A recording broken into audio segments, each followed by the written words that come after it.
तपोवन में जारी rescue operation में जवानों ने अपनी पूरी ताकत झोंक दी है।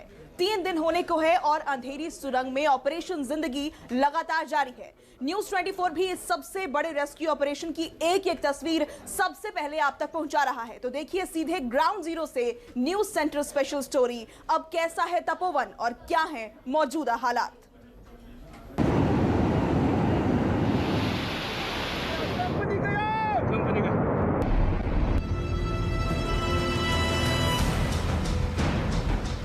तपोस्थली की तबाही की ग्राउंड रिपोर्ट।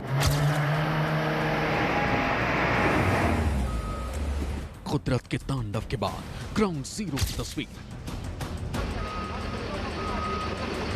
मलबे मिट्टी में दब गई पुण्य भूमि तपोस्थली। ग्राउंड जीरो पर न्यूज 24 पहुंचा है, यानी हम लगातार वहां पहुंच रहे हैं जहां कोई नहीं पहुंचा है। मैं जहां खड़ा हूं पहले खुद देखिए, ये सैलाब यहां से आया और ये क्रैशर मशीन है। ये वो हिस्सा है जो तपोवन के बैराज को तोड़ते हुए टनल, यानी जिसमें रेस्क्यू चल रहा है। मेरे साथ यहाँ एनडीआरएफ की टीम आप देख रहे होंगे, यहाँ टेक्निकल टीम है और तमाम वो कोशिश की जा रही है कि कैसे इस रेस्क्यू को किया जाए। इन्होंने ये कहा है कि ये जिस जगह मैं खड़ा हूँ ये क्रैशर मशीन है। ये इसके आगे आप देखें मलबा यहाँ तक आया है। ये मैं बिल्कुल यहाँ पहुँच चुका हूँ और ये जगह जो है 40 से 50 मीटर नीचे है नदी का लेवल और इसका लेवल बराबर हो गया है। एक तस्वीर और दिखाऊं पहले मैं थोड़ा सा यहीं से कि ये मशीनें कैसे टूट चुकी हैं। जो लोग यहाँ थे उनको थोड़ा सा वक्त मिला यहाँ से भागने का, कुछ यहाँ से जा चुके थे क्योंकि जो रफ्तार थी सैलाब की वो इस तरफ से थी। एक जो सबसे बड़ी परेशानी टीम को आ रही है वो ये है कि यहाँ पर अगर यहाँ तक जाने की कोशिश कर रहे हैं तो ये जो चीज़ है जिस पे मैं खड़ा हूँ इससे आगे एक और ऐसा ही है जहाँ पे ये नीचे धंस रहा है। लेकिन ये जो कहा जा रहा है कि एक चीज़ मैं आपको दिखा दूँ, सबसे बड़ी वजह कि ये दलदल कैसे बना है। ये जो पत्थर है ना, ये इस तरीके से जैसे बता रहे हैं कि अगर मैं पत्थर फेंकूँ, ये मैं पत्थर अगर ऐसे फेंक दूँ तो ये दिखा भी नहीं, नीचे चला गया। इससे पहले भी हमने एक पत्थर फेंका था, यानी अंदाज़ा लगाइए ये कैसा दलदल है जिसे निकालना, जिसे साफ करना बेहद ही चुनौतीपूर्ण कार्य है। चमोली में नंदा देवी की चोटियों से मौत की शक्ल में उतरे ग्लेशियर ने धौली गंगा नदी पर जबरदस्त तबाही मचाई और इस तबाही ने आसपास के इलाकों को तबाह और बर्बाद कर दिया। कुदरती आपदा का सबसे पहले शिकार बना रैणी गांव। हॉर्स स्प्रिंग तपोवन को पार कर गई। नदी के किनारे बने मां पार्वती के मंदिर को पानी की तेज धार ने पार कर दिया। इसके बाद गुदरी बाबा आश्रम जो धौली गंगा के किनारे पड़ता है, वहां भी पानी का रौद्र रूप देखने को मिला।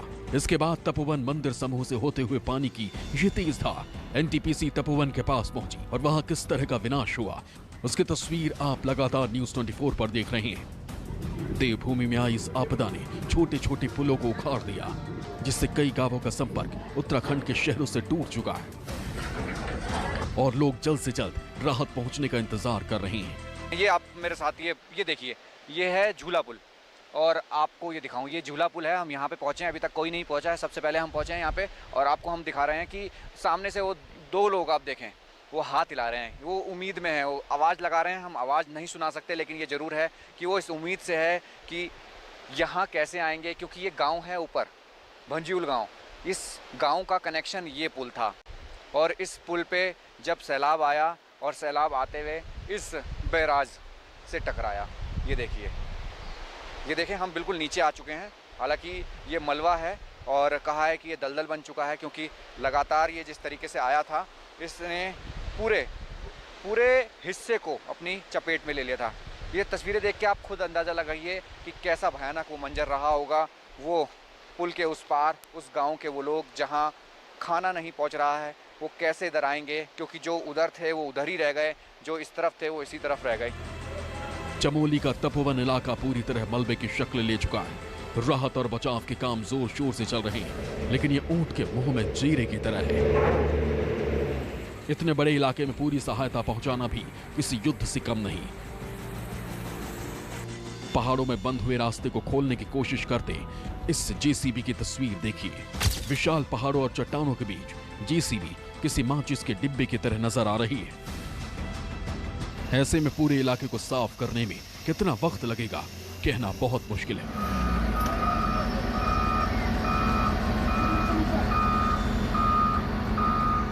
लेकिन सेना और बचाव दल के जवानों ने रेस्क्यू के चैलेंज को पूरे हिम्मत के साथ अपने कंधों पर उठाया है। लापता लोगों को ढूंढने के साथ साथ बर्बाद हो चुकी सड़कों को बनाने के लिए बॉर्डर रोड ऑर्गेनाइजेशन ने मुहिम छेड़ दी है। बीआरओ ने सड़कों की मरम्मत और बंद हो चुकी सड़कों को दोबारा खोलने की कवायद तेज कर दी है। जो संपर्क टूट गया था तबाही में, उसको बनाने का काम शुरू हो गया है। बॉर्डर रोड ऑर्गेनाइजेशन जो पहाड़ों में सड़क और पुल बनाने का काम करती है, उसने अपना काम शुरू कर दिया है। ये पहला अटैक की जगह है जो ग्लेशियर ने किया था, जहां एक छोटा प्रोजेक्ट था ऋषिगंगा का और भारी भरकम वो पुल जो टूट गया, और यही एक रास्ता है जो यहाँ से उस पार जाया जाता है और आगे भारत चीन की सीमा है, वहाँ जाने का रास्ता है। तो इसको बनाना बहुत ज़रूरी है, जिस पर ये काम शुरू हो गया है।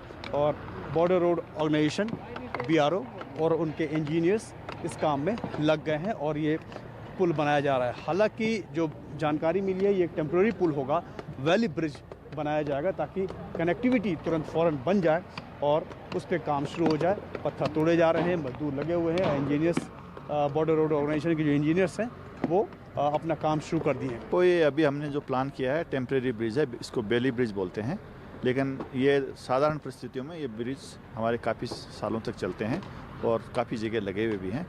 इमीडिएट मेजर के लिए यही एक सोल्यूशन है। ये कब तक बन जाएगा?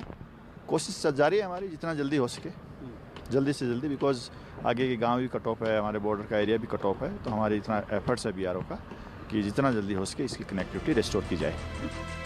कुदरत की आपदा से तबाह हुआ तपोवन का इलाका राजधानी देहरादून से करीब 280 किलोमीटर दूर है। तपोवन के पास मलारी घाटी की शुरुआत में बने 2 पुलों के साथ धौलीगंगा और ऋषिगंगा पर बने कई छोटे झूले पुल नष्ट हो चुके हैं। लेकिन अच्छी बात यह है कि जोशीमठ और तपोवन के बीच मुख्य सड़क मार्ग पर इसका कोई असर नहीं पड़ा। घाटी में चल रहे तमाम निर्माण कार्यों के साथ साथ कई गांव और उसमें रहने वाले लोग बुरी तरह प्रभावित हुए। प्रशासन की तरफ से प्रभावित हुए गांवों में मदद पहुंचाने की शुरुआत कर दी गई है और हालातों को जल्द से जल्द सामान्य करने की कोशिश जारी है। कैमरा पर्सन साहिल अंसारी के साथ राहुल प्रकाश और कैमरा पर्सन अमित राय के साथ प्रशांत देव, चमोली न्यूज़ 24।